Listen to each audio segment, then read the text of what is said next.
আরাম ঝিলিক হচ্ছে, ভারতে হচ্ছে।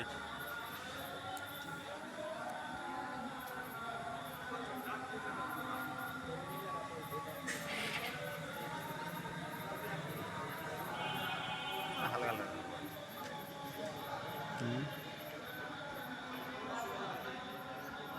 ঝিলিকের পর ঝিলিক, থামা থামি না।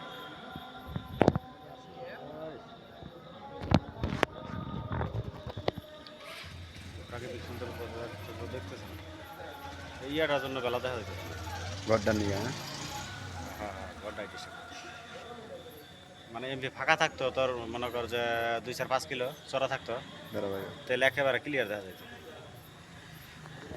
মনে করি গ্রামটার জন্য ময়নাকুড়ি পার করে দিলাম জমিগুলা।